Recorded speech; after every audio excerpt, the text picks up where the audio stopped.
là nó có hai tiền. Bây giờ nhớ học có lưu xia, tôi chỉ một cô lại nó. Ye bây giờ hai tiền, cô chỉ vậy tôi như chỉ có cô. Họ chạy tiền, cô tôi chỉ ta luôn.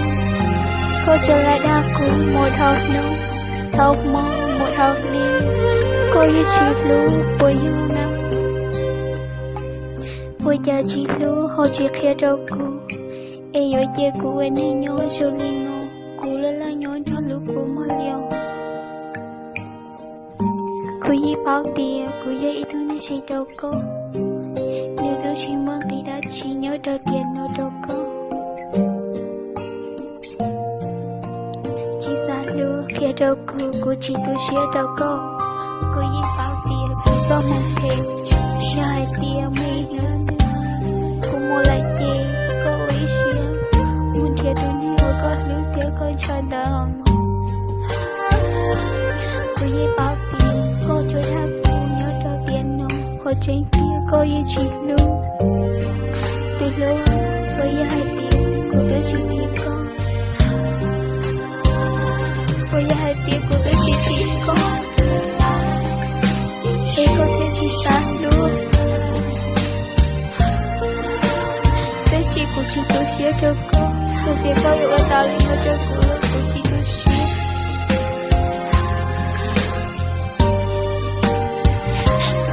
Tôi yêu mua lại mà nhớ con nữa. Tao có câu mà muốn thiệt tôi nên con luôn. Con thiệt mấy ớt tươi.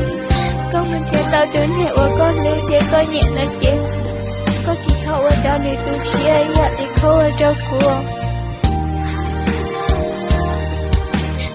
Con muốn tôi tao như lịch chứ.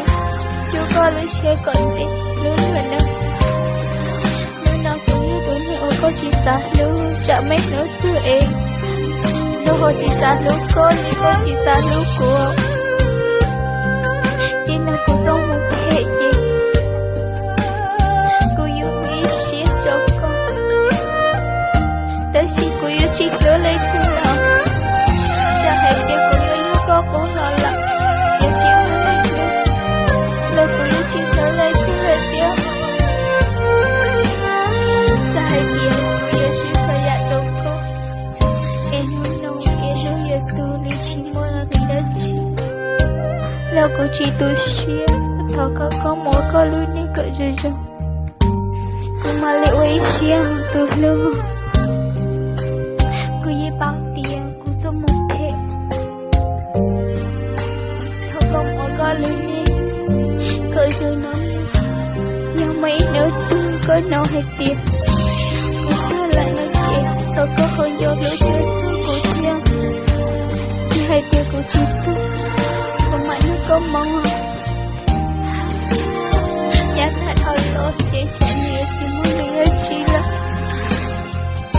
Ta chỉ. Cô yêu ở chàng vô cô muốn tốt nấu cười. Cô yêu chỉ vô cô là. Ê cô yêu ở chàng vô cô. Nói cười ở thì ở xin gia đình nói chuyện. Nhưng trong hai tiếng. Một lúc cô. Em thấy cô yêu nhau vô cô. Một ta cứ tiện lên nó. Nhưng nào cô có một. Để chỉ áo cô là chỉ cứ shit. Tôi lưu à. Lịch tiện. Trẻ yêu chỉ mua lòng. Yêu chỉ tao xin chỉ xin lòng. Hỏi có yêu tôi này ở cô lưu cho. Ta shit. Trẻ yêu chỉ tao xin chỉ lấy chỉ. Mà mua con nữa. Muốn trẻ tôi mua con lưu. Thế cô nhẹ nói ít. Có thiết xa luôn rồi nếu có thể chỉ cho ý lý cô chỗ cửa. Ta có chỉ thâu ở cho lý cô xí. Giờ lý cô ở chỗ cửa. Như hai tiếng mấy đứa xí. Có nó hai tiếng. Tiếng này giờ thật đó là có ta lưu ý rồi. Nếu một anh này luôn luôn nhớ. Chỉ nhớ lên tim, chỉ nhớ lên tim. Là chỉ thơ có hồi lưu tim. Chỉ có hồi chúa thơ này kia. Câu một ta lên nên chẳng lại nói chuyện cho con lùi xia. Hai tiếng câu mua lưu nên. Ê lưu chỉ lưu có lụa có tu xia nói chuyện. chế của yêu ba có tu xia yêu cho có tu xia kia